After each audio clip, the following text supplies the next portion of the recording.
this is bungalow number 7, which is the deluxe bungalow with the air conditioning option. There is a cheaper room that doesn't have the overhead aircon fan, it just has a table fan. But for the price difference, I really wouldn't recommend you go for that one. We've had no issues in terms of how hot it's been in here. Obviously it is really, really humid, particularly in high season, but with the aircon we've been quite comfortable. And I think it's literally like £2 a night difference, so I definitely would recommend the aircon. The bed was quite comfortable. It's really big. I'd say it's probably more like a super king size. And you've got your mosquito net to obviously make sure you don't get bitten in the night, and that worked really, really well. We didn't have any issues.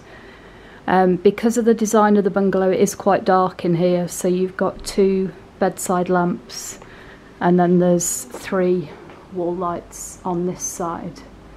But I would say it's quite dark. Facilities wise, you get tea and coffee making facilities in the room, which is good. And then underneath you've got a fridge, which is a good size, and there's a small ice box at the top as well. And we didn't have any issues with noise or anything with the fridge. With it being in a cupboard, it's no issue. And then there's a drawer, and that's got your hairdryer in there. Plug sockets are a little sparse, I would say. There's one this side of the bed, so the fridge is plugged in all the time at the bottom, and then there's 2 more sockets there. But there's no other sockets on the bedside tables, so that's your main power outlet. The only other one you've got is over here, which is where the other fan plugs into. So you can unplug the fan to use the socket, but then obviously it means you haven't got access to the fan while that's on. Not a huge deal, but just worth pointing out.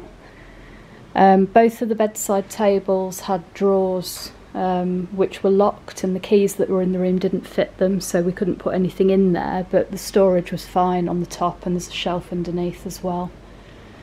You've got a chair and a little table, which was handy just for putting bags and things on.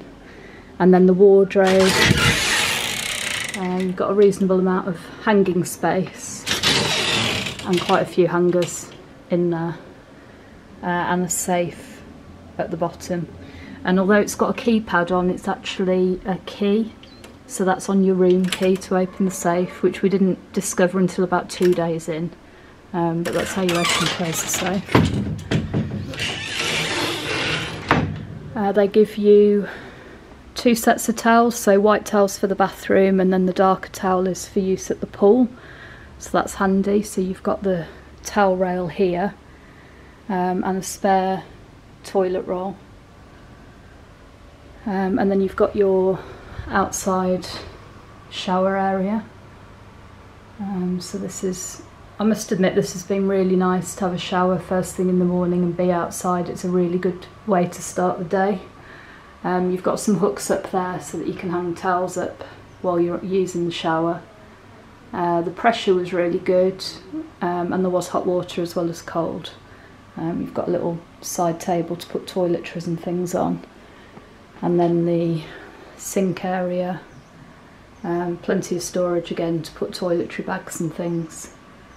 This is the only mirror, so that's the only thing to be aware of. There's no mirror inside.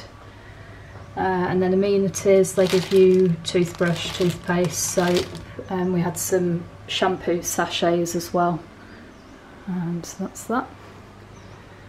I think we paid £10 per night through Agoda, which I have to say is a fantastic bargain considering the location as well. The pool, the facilities on site, really, really good. Breakfast is an extra £3 per person per day, and I'd recommend that you do that. I've got a copy of the breakfast menu that I'll add on to the review, but it's a no-brainer really in terms of what they offer for the money. So yeah, this is Ninila Bungalows in Ong Lang, and we'd highly recommend this place if you're looking for somewhere that's clean, comfortable, good location and affordable.